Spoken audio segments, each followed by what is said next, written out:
Sí, licenciado, tal vez si usted podría volver a explicar, licenciada, disculpe, sobre la condición preventiva y la condición resolutoria. Aparte de eso, yo tengo la duda de cuál es el fin o el objetivo de consignar la condición preventiva, tomando en cuenta que si el registrador ve que la escritura no cumple con los No es requisitos. condición.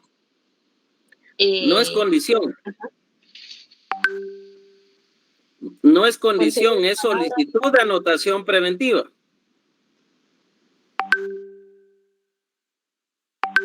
¿Ya? Ya, licenciado. Entonces mi duda era que cuál es el objetivo o el fin de consignar la solicitud de condición preventiva, tomando en cuenta de que si el registrador ve que no se cumple con los requisitos, la rechaza. Esa era mi duda, licenciado. Gracias. Vale, ¿alguien más tiene otra duda?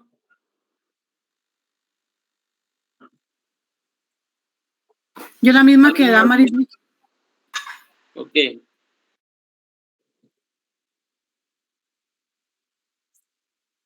¿Alguien más tiene otra duda? Repito, o solo Damaris.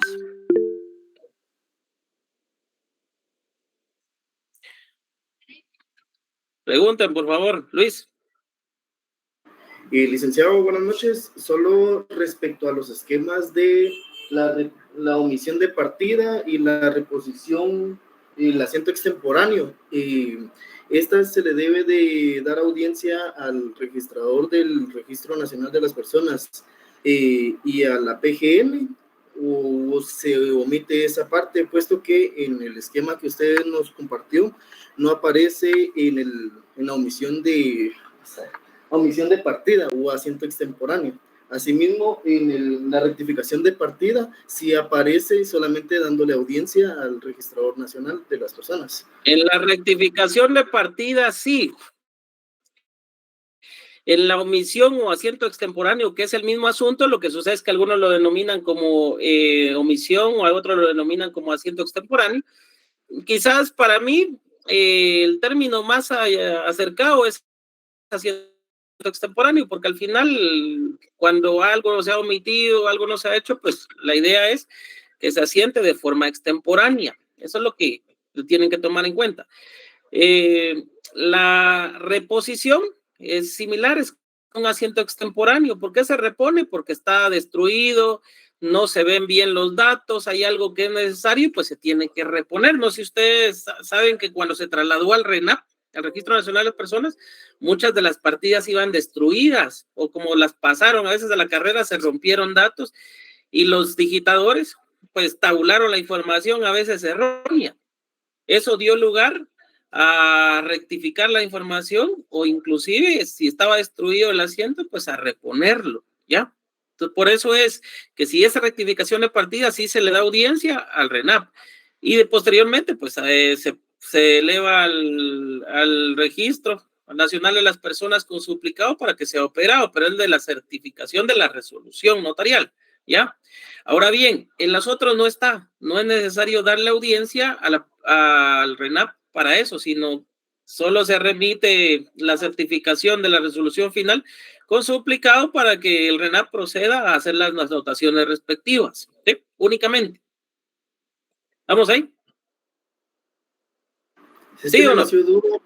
Es que me nació duda, puesto que como en los esquemas que usted nos había compartido, no aparece estos pasos. Sin embargo, atendiendo al artículo 21 y al artículo 23 del decreto 54-77, sí especifica tanto en la omisión o rectificación de partida que se le debe de dar audiencia a la PGN, así como en el artículo 23, la omisión o errores en el acta de inscripción, que viene siendo la rectificación de partida, que indica que se le debe dar audiencia al registrador y a la PGN. Asimismo, también atendiendo o consultando otros documentos, puesto sí aparecen estos dos pasos para ambos procedimientos.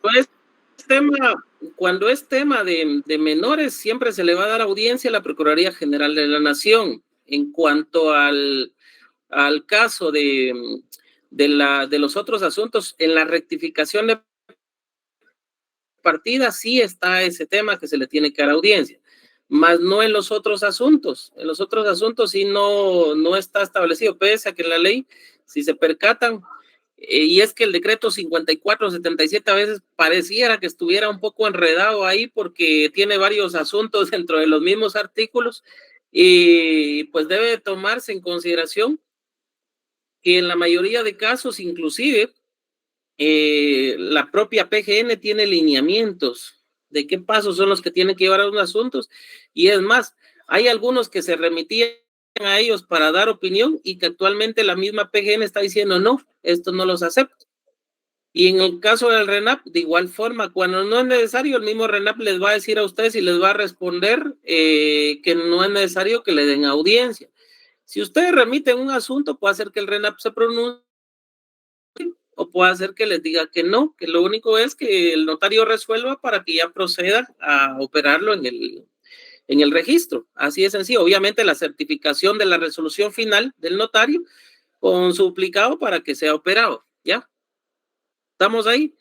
Pero vuelvo y repito, la mayoría de casos a veces es cuestión de criterios en este tema, joven. Si él no debería ser así, porque para eso está la ley. Y para eso nosotros tenemos la ley para fundamentarnos, pero la práctica notarial nos ha demostrado que a veces un criterio o criterio de ventanilla nos hace perder tiempo y nos complica la vida, como por ejemplo lo que ya les explicaba el tema del saneamiento. Pese a que ya está derogado por una ley posterior, por un criterio registral, pues se tiene que plasmar. ¿Qué pasa si no lo hacemos? Si nos vamos a la vía legal para poder evitar eso. Se tardaría mucho tiempo y el cliente lo que espera es que se resuelva su asunto, no que nosotros nos llevemos mucho tiempo en hacer eso. Ese es el problema. Luis Andrés. Buenas noches, Lick.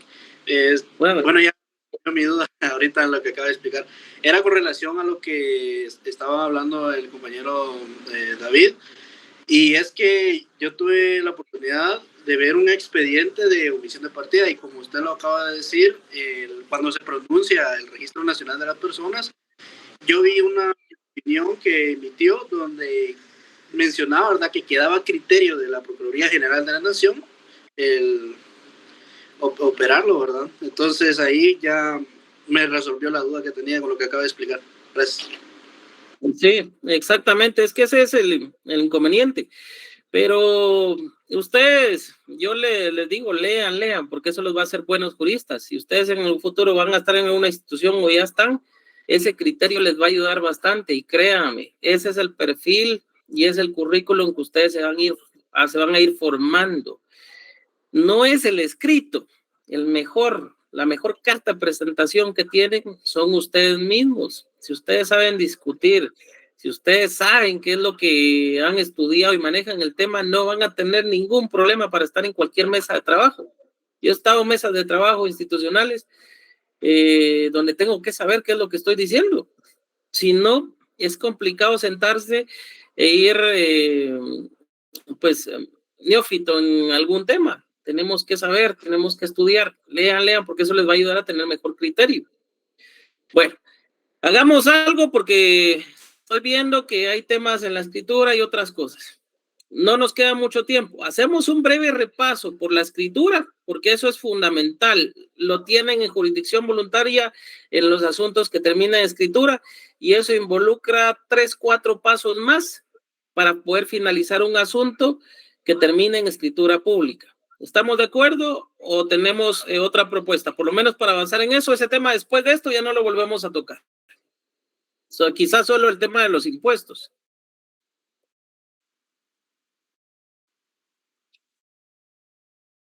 Está bien, licenciado. Utilizamos este espacio para eso, resolvemos dudas. Sí, Jóvenes, solo una persona está hablando. Sí, Lick, está bien. Lick, por favor. Ok, pongan mucha atención porque voy a hacerlo de forma rápida, entonces necesito que pongan atención.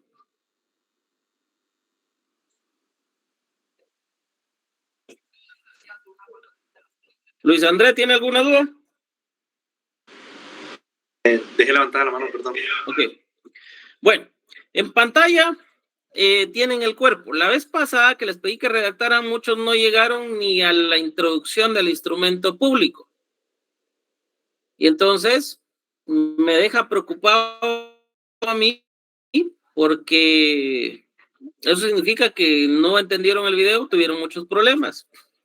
Pero bueno, voy a omitir esa parte y voy a pensar que ustedes pues son buenos alumnos y después volvieron a repasar. En esta parte yo explicaba que quienes consignan de esta forma, el lugar y la fecha, obviamente hubieron algunos que no me pusieron ni número de instrumento, pero bueno, de acuerdo al artículo 29 del Código Notariado, si lo tienen a mano, por favor, que si ustedes entienden el artículo 29 van a tener por lo menos la forma básica de redacción y les va a dar a ustedes un pequeño ápice de lo que es la técnica notarial y de esa cuenta poder armar un instrumento público idóneo.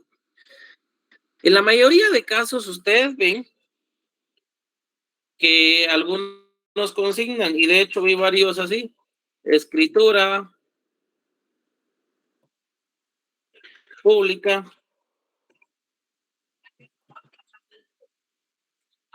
número 1, número 2, número 3, y lo hacen así.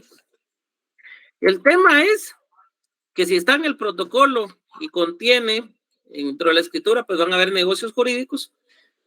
Eso es escritura, no es necesario indicarlo ahí, no es necesario redundar. Lo otro, de por sí, voy a quitar esto, lo voy a desmarcar. De por sí esto, el número 1, de por sí no hace falta hacer la indicación de que es número, porque están redundando. Entonces todo esto es innecesario, está de más. No es necesario que ustedes lo consignen, pero sí consignen el número de orden, letras y en números entre paréntesis. Posteriormente, en la ciudad de Guatemala, mucho ojo con esto. Y con el cumplimiento de este requisito. ¿Cuántos enanos tiene Blancanieves, jóvenes? 7. 7. ¿Cuáles son? Nombre, edad, nacionalidad, profesión, oficio. Nombre, edad, estado civil, profesión, oficio, Domicilio, nacionalidad, domicilio. Domicilio. La identificación y el elemento personal, ¿va? el elemento. ¿Sí? Bueno, veamos acá. El nombre, Estuardo Benjamín Paredes Cáceres, a Blancanieves, si ustedes le quieren poner el primero, pues, edad, 45 años de edad, no vayan a consignar mayor de edad, acá no va mayor de edad, acá no aplica, es la edad, cuántos años tiene, estado civil, ya vimos, puede ser soltero, casado, unido de hecho, declarado legalmente,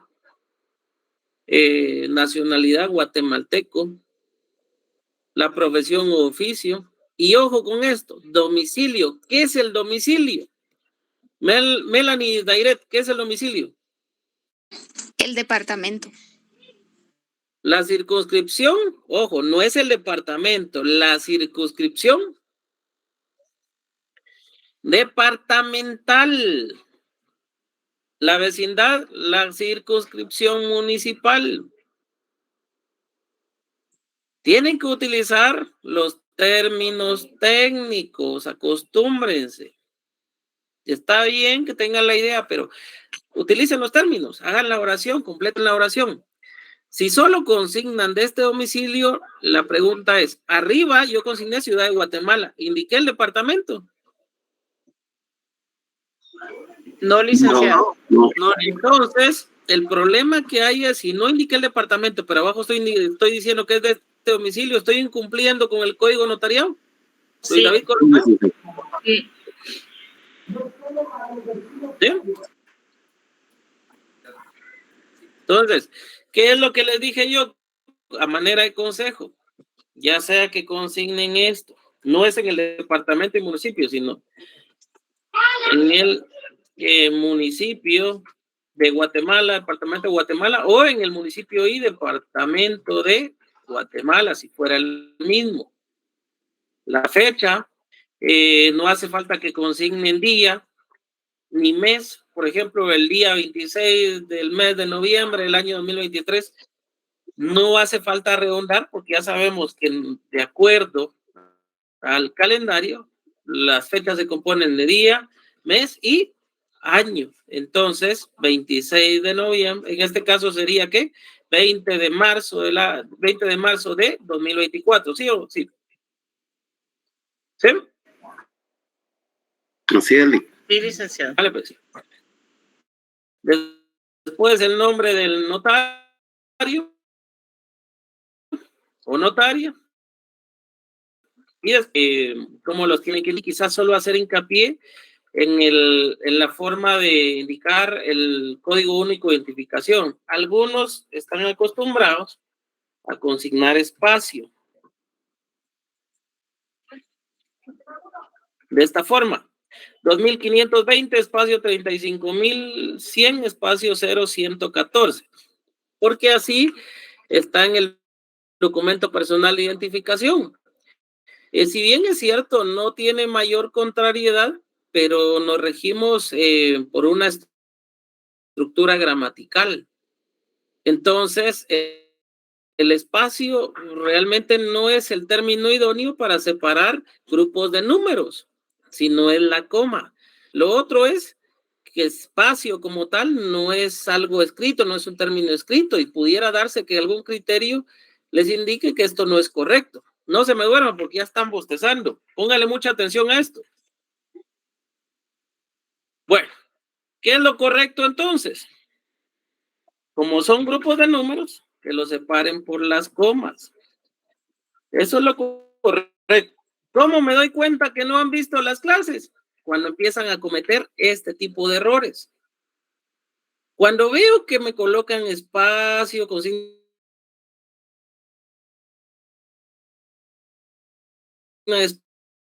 espacio y otros, y ustedes me dan, y aparte, cuando no están en clase, yo también llevo el registro de todos los que tengo, y por eso a veces paso en la clase viendo quiénes están, quiénes no están.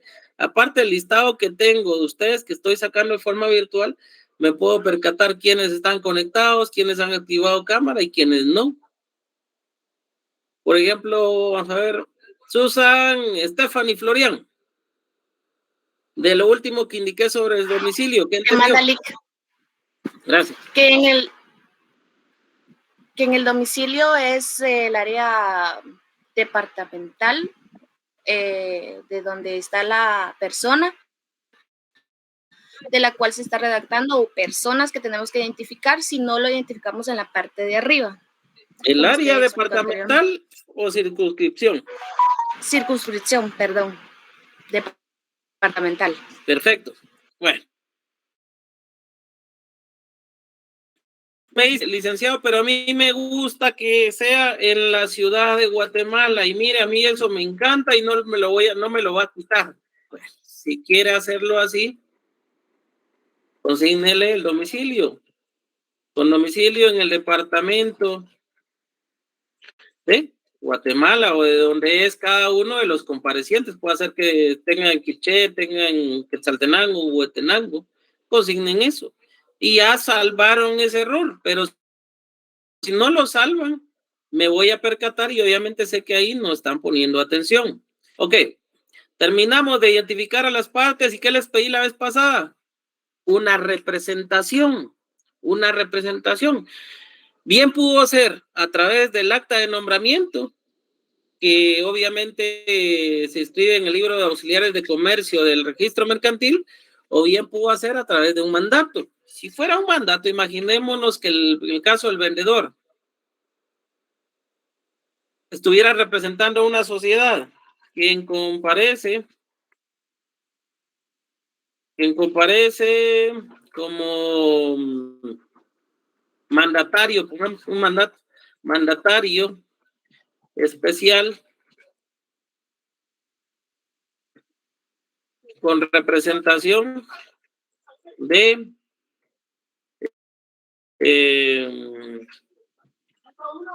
la empresa Caritas Sociedad Anónima.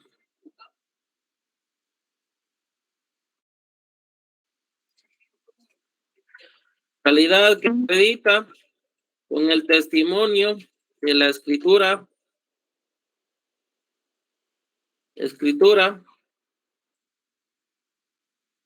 pública 10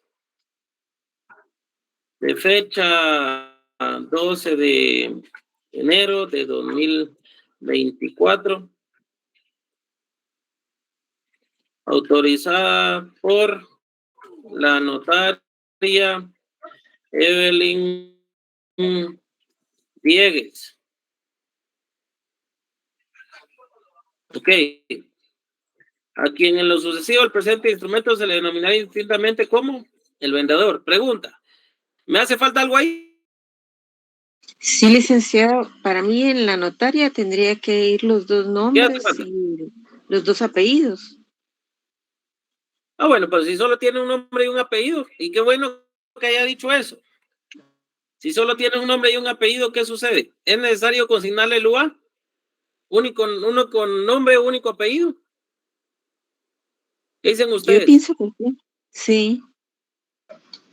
No, no, licenciado. No, porque para eso es el documento de identificación. No es necesario. Aparte eso, la copia del documento de identificación forma parte de sus atestados. No es necesario. No es necesario consignar esto que hacen muchos. Famoso UA, único nombre, único apellido, no es necesario. ¿Sí? Solo con que vaya el nombre tal como está en el documento de identificación y lo demás es innecesario. ¿Sí? Ahí estamos. Calidad que acredita con el testimonio de la escritura pública número 10, de fecha 12 de enero de 2024, autorizada por la notaria o por el infrascrito notario, por el infrascrito notario. Mira directamente como el vendedor. Posterior. Ok.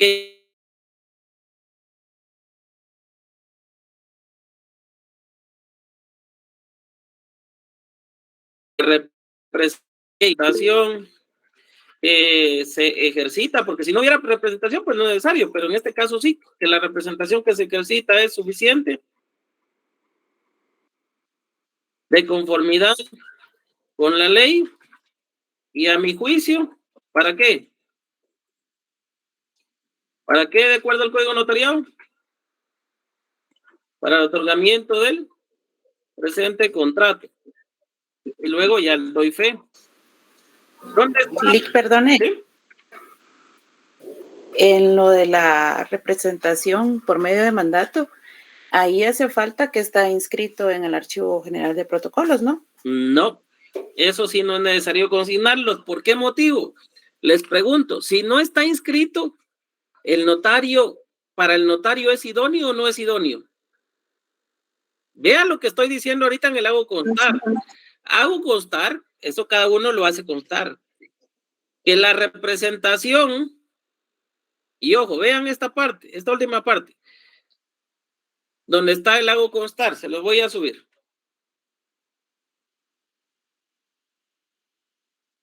Aquí.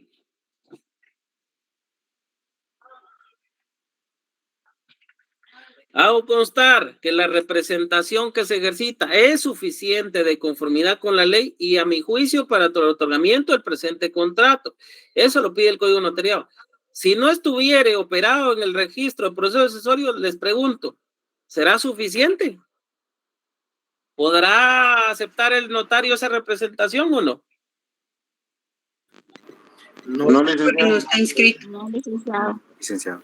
Yo no, considero porque que no está inscrito. Entonces, desde ahí el notario ya emite un juicio. Si no está operado, no puede aceptar esa representación. Les pregunto, si el mandatario llega a un juicio, imaginemos el caso de los mandatos judiciales, y se presenta con el testimonio del mandato, pero este no está operado en el registro de poderes, pregunto, ¿puede comparecer en esa audiencia o no? No. No, no puede. Es lo mismo en los instrumentos públicos. Ese contrato no se puede llevar a cabo porque sencillamente no tiene la representación. La representación no configura los presupuestos legales necesarios para ser tomada en cuenta, para ser válida. ¿Sí? Entonces tienen que tomar en consideración que el notario ahí emite un juicio. Por eso es que el Código Notariado manda que el notario exprese eso. Si no, el notario, ojo con esto, el notario puede tener consecuencias legales porque esa representación no es suficiente, ni de conformidad con la ley. A su juicio quizás, pero conformidad con la ley no. ¿Ya? Posteriormente, eso es si hubiera representación. Si no lo hubiera, no es necesario. Pero veamos este caso. Dos cosas son las que van a ir después en el doy fe. Ya vimos por qué es que se da fe. ¿Y por qué motivo? Pues lo tenemos que tomar en consideración. Pregunta al azar de los que están conectados. Vamos a ver. Victoria Noemí Boch. ¿Por qué se debe dar fe en esa parte?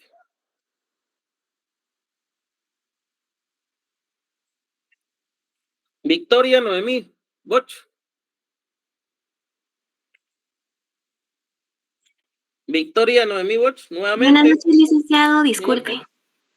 Es porque el notario tiene que dar fe de lo que está viendo a la vista. No sé si es correcto. Active su cámara, por favor, y se fundamenta en la ley para indicarme eso. Ahorita voy, licenciado. Se lo estoy buscando. Es que no estaba en mi casa. Disculpe. Código notariado, ahí tienen el fundamento, código notariado, por eso inclusive eso significa que no están poniendo atención a lo que les estoy enseñando, tampoco al video que les trasladé. Kimberly Yesenia, por favor. Es el artículo 29, numeral 8. ¿Qué indica el numeral 8? La fe de haber tenido a la vista los títulos y comprobantes que correspondan según la naturaleza del acto o contrato. No, no es ese numeral, es uno antes. Numeral 3. Numeral 3, por favor. Numeral 3. La fe de conocimiento de las personas que intervienen en el instrumento y de que los comparecientes aseguran hallarse en el libre ejercicio de sus derechos civiles.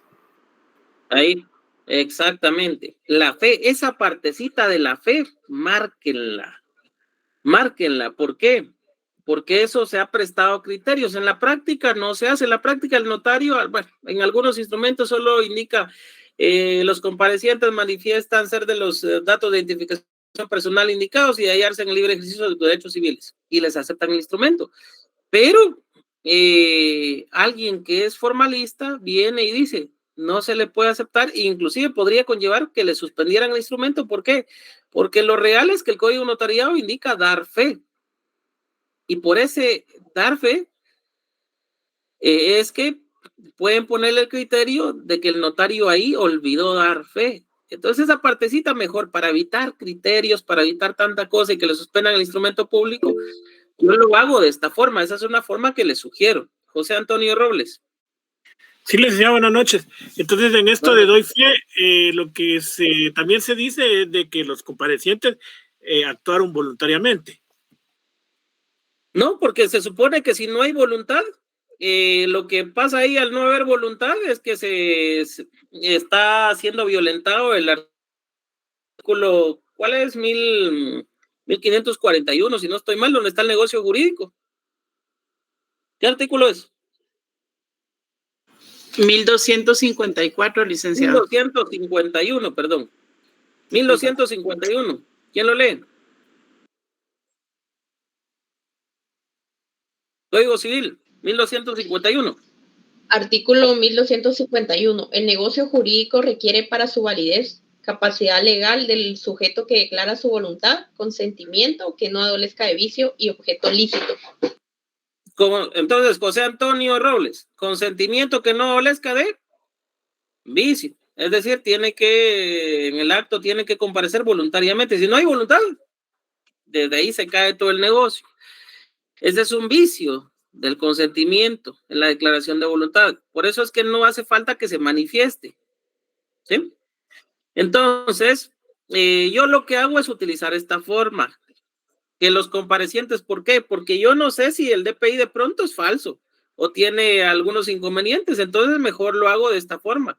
Yo doy fe, pero de que ellos me están asegurando a mí como notario. O sea, yo como notario doy fe, pero porque ellos también me aseguran, ¿sí? Ser de esos datos de identificación indicados y que se hallan en el libre ejercicio de sus derechos civiles, ¿ya? El otorgamiento. El otorgamiento es el objeto del contrato, una donación, una compraventa, una permuta, un contrato de mutuo, un contrato de uso habitación, ¿ya? Vamos ahí.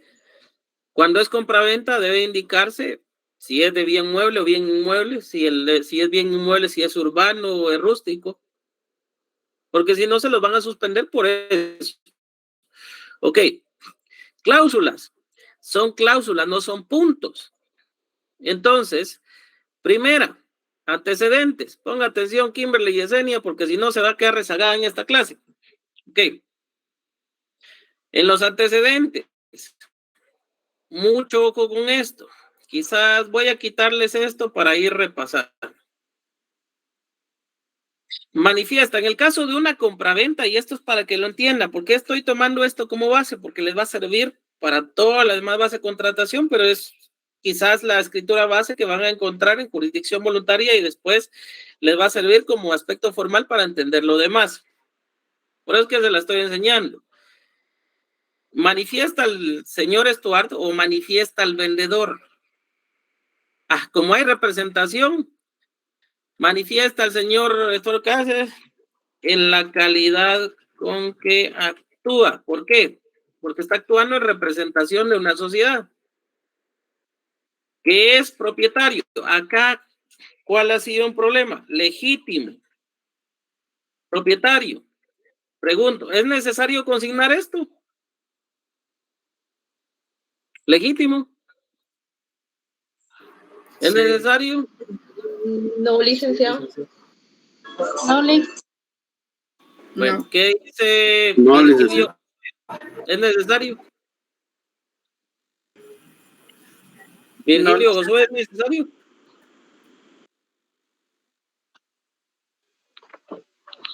Buenas noches, licenciado. ¿Podría repetir la pregunta? Disculpe. Su cámara, por favor. Su cámara, por favor. Ahorita.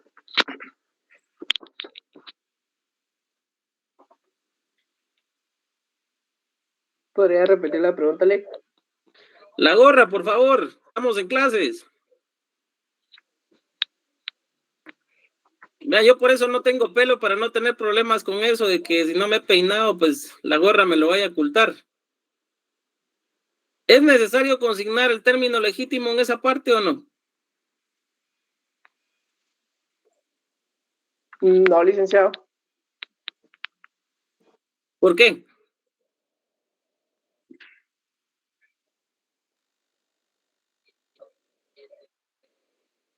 Ven que no estamos estudiando. No es necesario porque si no fuera legítimo, propietario no pudiera comparecer, no pudiera vender. Si no es legítimo, propietario no puede vender. Entonces la legitimidad viene del poder que yo tengo como propietario, el jus.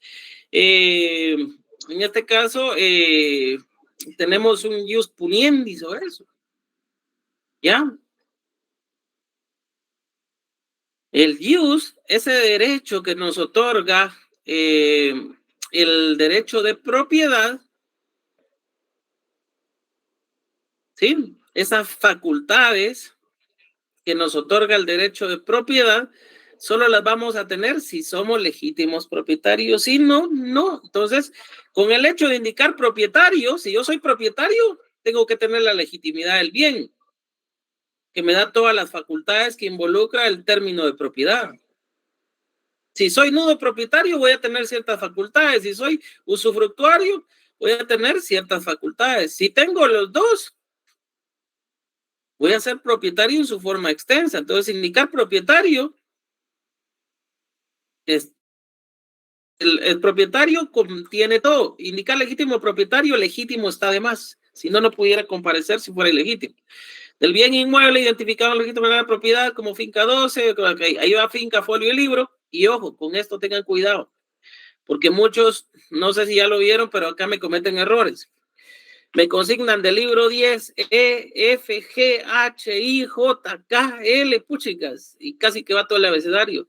La E no es por el abecedario, la E es porque son libros electrónicos.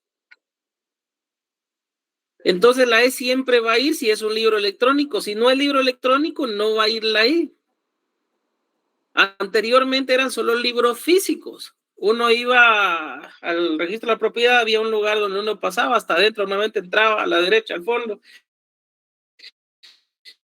Y por un quetzal le sacaban los libros grandes y uno ya veía y empezaba a analizar la finca. No había libros electrónicos. Con posterioridad, cuando por el desgaste de los libros, pues eso pasó ya electrónico, para poder conservarlos, se consignaba esa letra E, que es lo que significa es electrónico. Entonces no se vayan a confundir. ¿Dónde me doy cuenta yo también que no han estudiado o no han estado en clases? Acá. Me empiezan a consignar F, G, H, I, y yo tengo que, casi que me piden estudiar otra vez el abecedario. Luego, si yo consigno, ojo, y también ahí me doy cuenta cuando le están copiando a alguien más, cuando no están viendo lo que hacen, yo les pongo el caso y dentro del caso les pongo la ubicación de la finca. A veces la finca está en Chimaltenango, a veces está en Zacatepeques, a veces está en Huehuetenango, a veces está en Xela, a veces está en Guatemala. Pese a la ubicación de la finca, me consignan el libro como de Guatemala o de otro lugar, donde yo digo, si la finca está ubicada en Huehuetenango, ¿por qué el libro tiene que ser de Guatemala? ¿O por qué es de Zacapa? No tiene nada que ver. Normalmente, cada libro lleva el registro de los bienes inmuebles que están en esa circunscripción departamental. Ya, salvo que sean electrónicos, pero aún los electrónicos llevan una circunscripción departamental del lugar donde están ubicados, ¿sí? Después, cuya área, medidas y colindancias constan en su respectiva inscripción registral. Alguien me dice, licenciado, ¿puedo copiar las medidas, puedo copiar el área y las colindancias otra vez a pesar de que ya están en el registro de la propiedad? Sí, lo puede hacer. ¿Cuál es el problema? Que si cambia datos, se la van a suspender porque son distintas a las que están en la primera inscripción de dominio.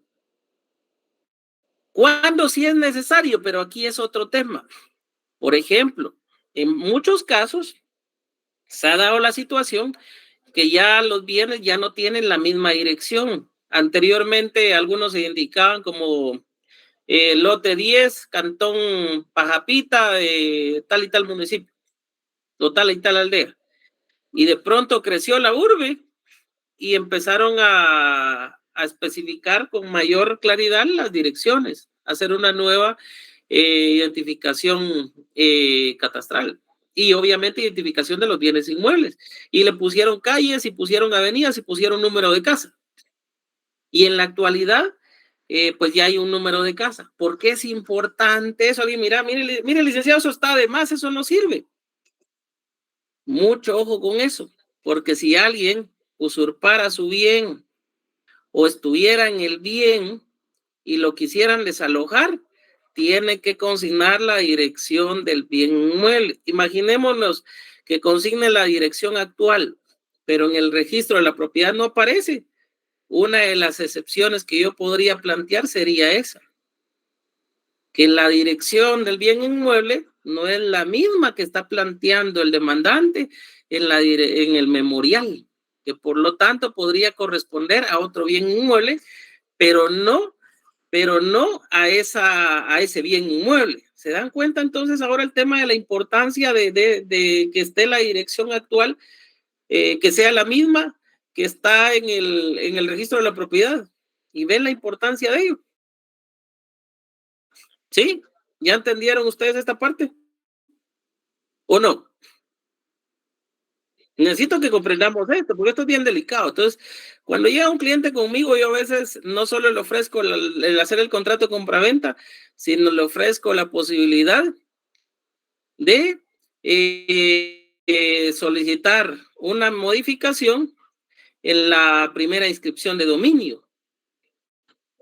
¿Por qué? Porque tengo que ver el tema de la dirección. es para proteger los mismos intereses del derecho de propiedad.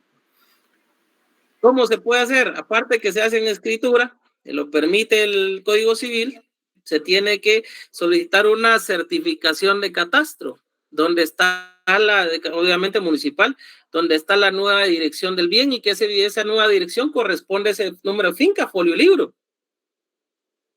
Licenciado, mire, estoy en una demanda y no lo hice. Solicita eso catastro para que eso sirva como prueba de que ese es el mismo bien inmueble.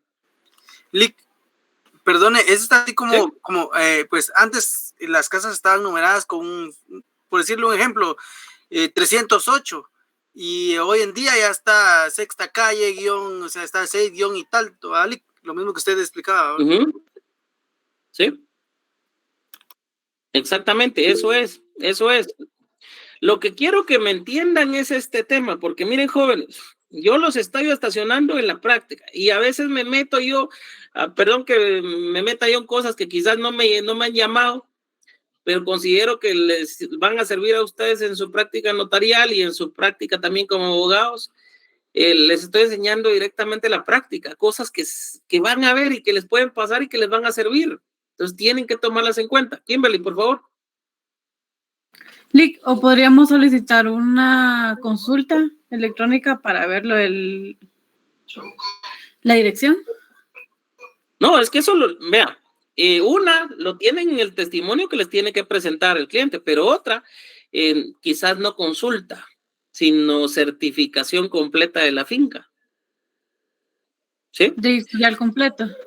Sí, lo que manda es la primera inscripción de dominio. Porque ahí van a ver. Ahora bien, el tema de anotaciones, limitaciones o gravámenes, eso lo van a ver dentro de todo el historial.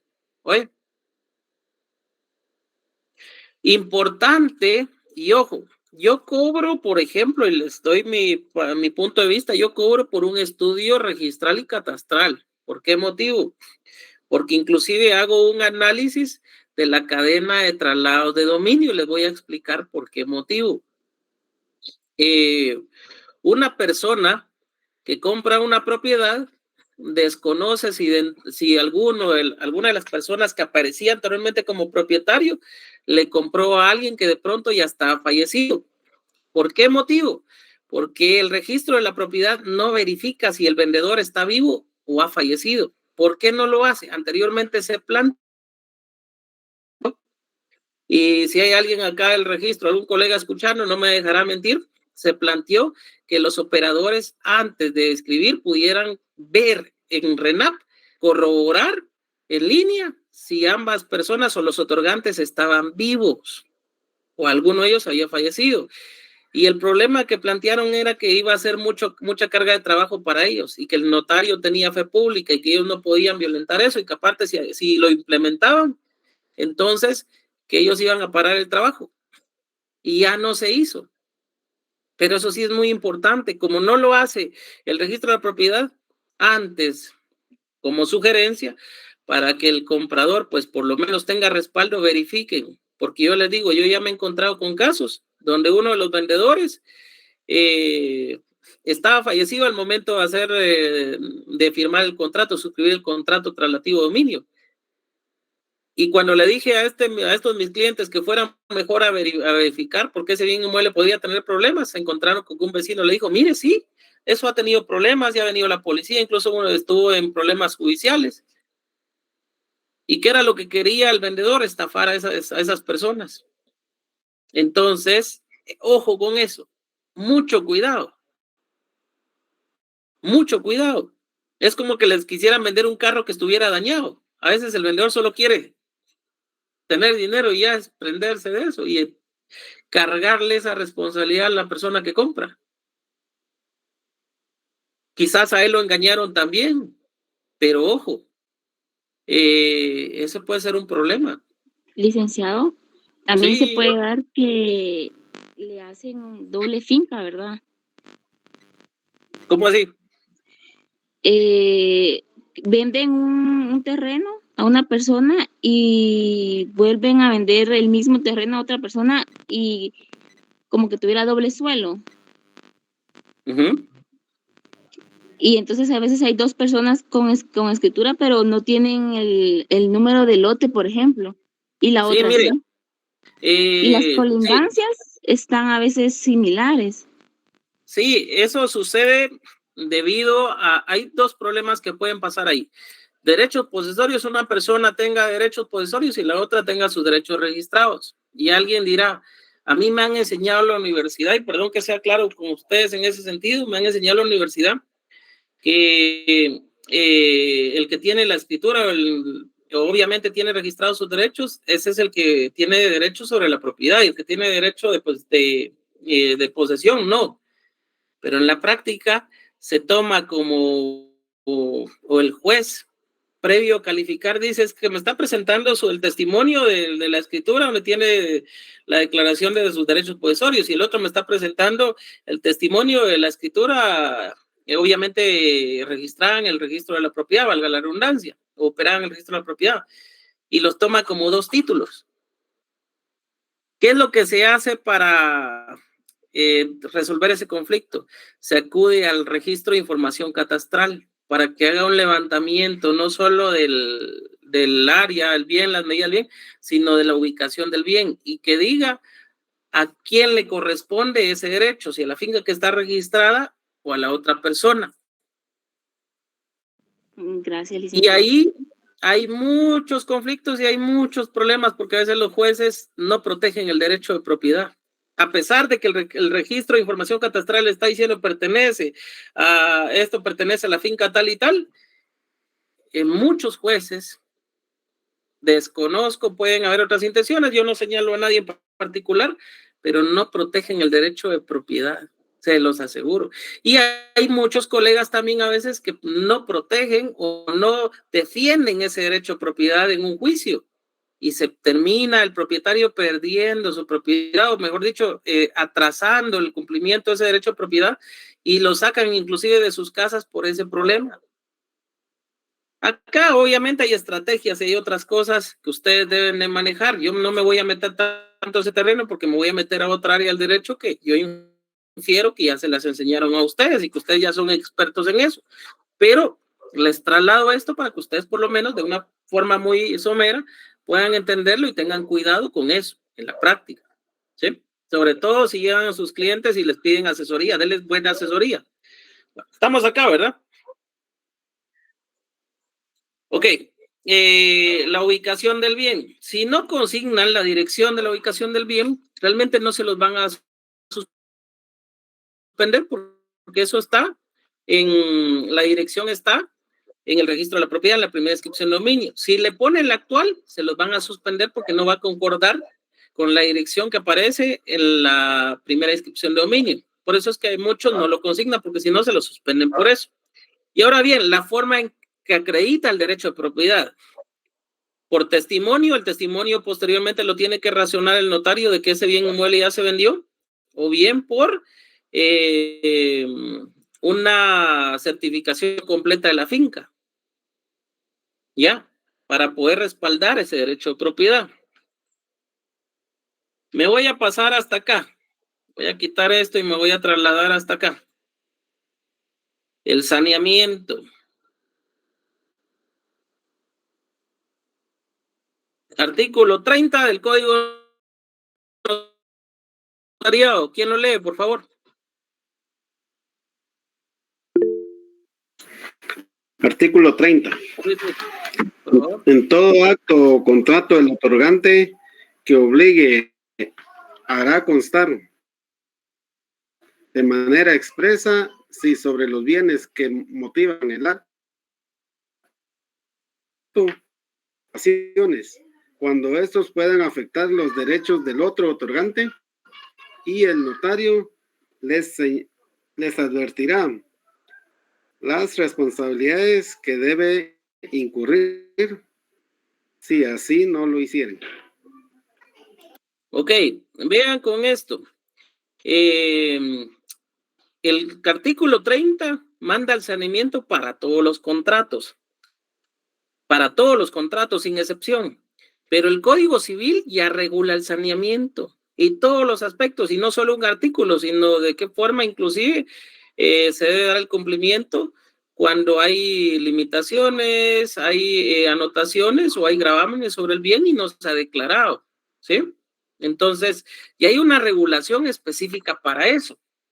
Y también el mismo Código Civil, pues lo que hace es delimitar, no dice todos los actos y contratos, sino establece normalmente el saneamiento para los contratos traslativos de dominio.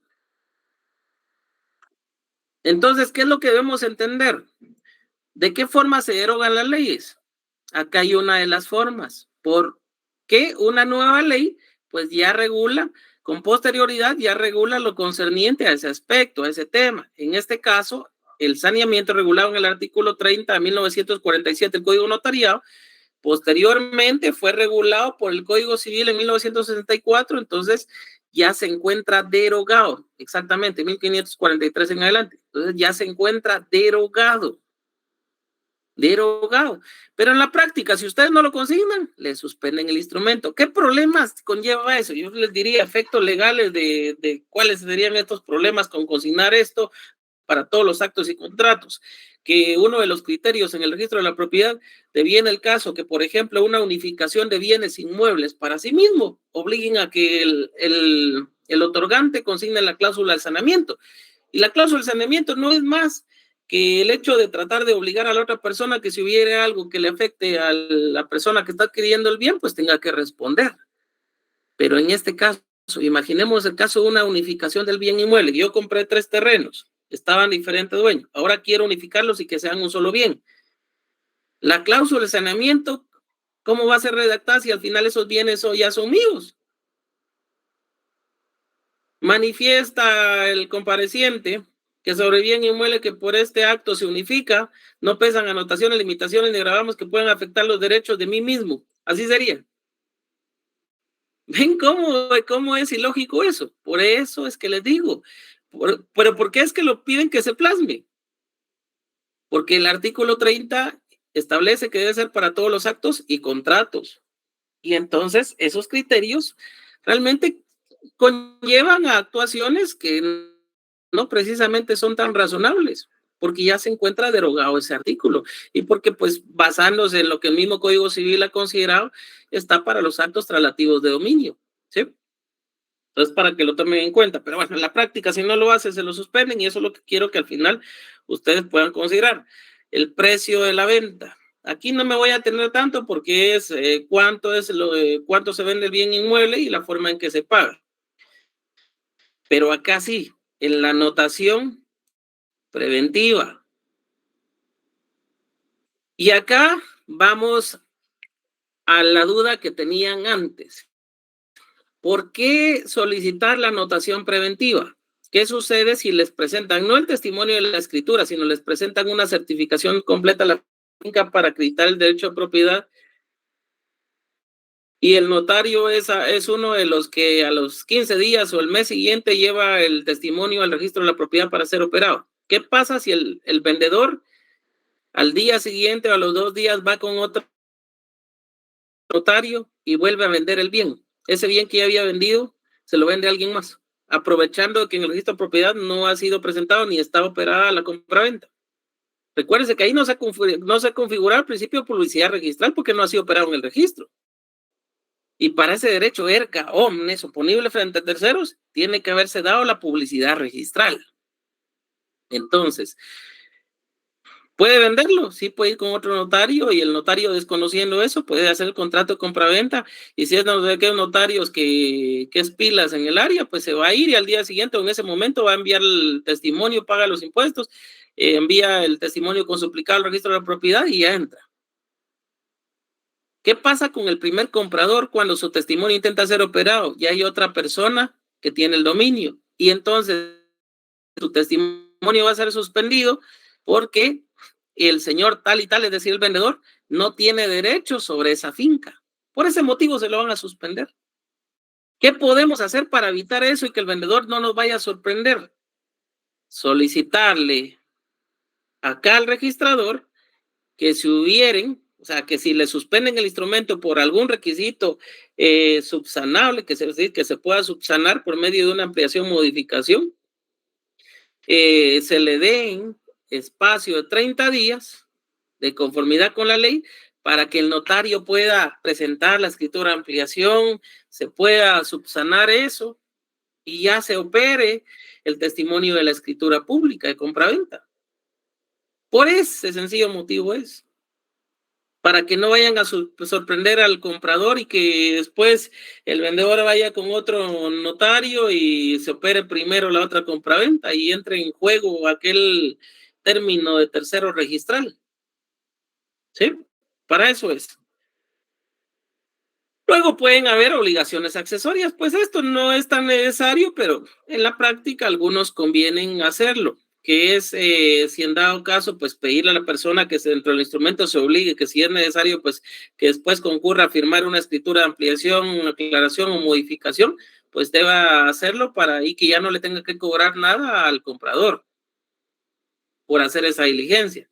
¿Por qué? Porque en la práctica a veces dicen, mire, yo no llego porque yo ya firmé. El notario no lo pudo hacer, yo ya firmé, ya no quieren hacerlo. Pero eso se entiende que deberían hacerlo. Y alguien me dirá, licenciado, pero eso no puede ser por mí ante mí, porque hay algunas escrituras donde se afecta el fondo. Y si se afecta el fondo, ya no puede ser por mí ante mí, sino tiene que ser ante mí. Es decir, tienen que comparecer otra vez los otorgantes a firmar. ¿Ya? Bueno, no voy a tocar el tema ahorita. Está la aceptación y no voy a tocar el tema de las, bueno, ahorita de las condiciones. Quizás eso lo tomo en otro por la hora, pero eso es un tema grande que quizás con ustedes lo voy a ver hasta Derecho Notarial 4, porque ahí sí vamos a ver de forma específica cada uno de los puntos. Solo era mi intención que ustedes supieran por qué. Quizás lo de las condiciones, tanto la resolutoria como la otra, pues en una tienen que tomar ustedes en cuenta que cumplida la condición se obtiene el derecho. ¿Sí? Después, realizado el hecho, se pierde el derecho.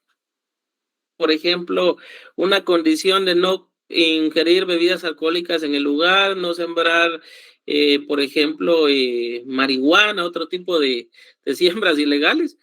Cumplido ese hecho, se pierde el derecho que se tiene sobre algo. ¿Ya?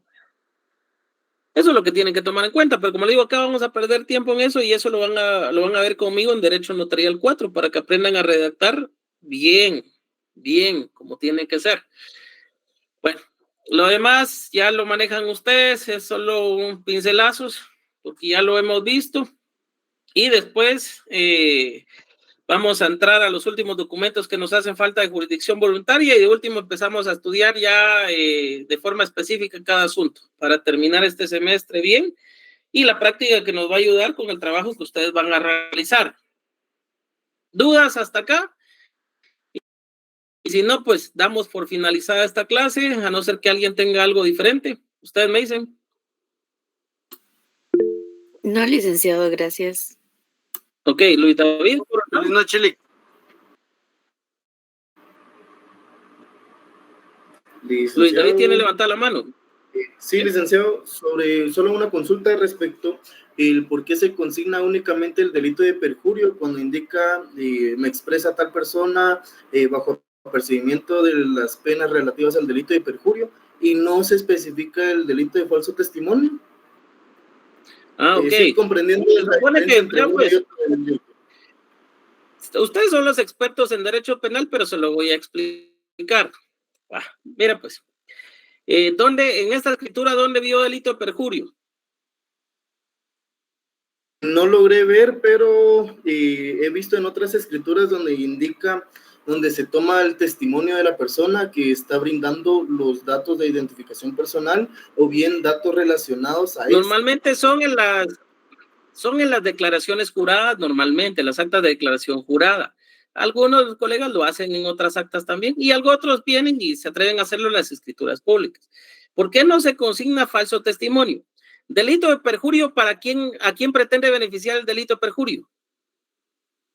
El delito de perjurio trata de, vamos a ver, perjudica a la persona propia. Y el delito de falso testimonio trata de perjudicar. No fue esa mi pregunta. No fue esa mi pregunta. Por eso, si me dicen que el gato es negro, tenga los 3 pelos en la mano, porque si no, me están variando. El delito de perjurio sencillamente se miente para beneficiarse a uno mismo, El delito de falso testimonio se miente para beneficiar a alguien más. Normalmente son los testigos en un proceso, en una audiencia, en el Ministerio Público. Están declarando algo que no es cierto para beneficiar a un tercero. El delito de perjurio es para beneficiarse a uno mismo. Por eso es que no se consigna falso testimonio, porque normalmente el falso testimonio es para testigos. La pregunta es, en el instrumento, ¿dónde están los testigos? Ahí ¿dónde están los testigos declarando? No hay testigos. Por eso es que no, perjurio sí puede haber, pero falso testimonio no. Por eso es que solo se consigna el delito de perjurio. ¿Sí? ¿Estamos de acuerdo? Ahí estamos, gracias. Vale, por eso, no le tendría que enseñar penal, pero si no me voy a extender a otras áreas y, mire, ya son las 9:05, y yo por mí podemos terminar a las 10 de la noche hoy, pero creo que ya están cansados, ya algunos están sudando y pues es otro tema. Bueno, terminamos el día de hoy, vayan estudiando el trabajo, yo voy a, ya con los grupos que se tienen, solo les voy a pedir que me hagan los cuadros, los remitan por el chat para que Mercedes me traslade a mí los cuadros y yo ya les traslado el segundo tema. Bueno, qué tipo de proceso les va a tocar, proceso desorio y el segundo asunto de jurisdicción voluntaria, y ya lo demás ya convienen ustedes para que se pongan a trabajar. Bueno, les deseo feliz noche a todos, que descansen, nos vemos en una próxima. Gracias, Lick, feliz noche.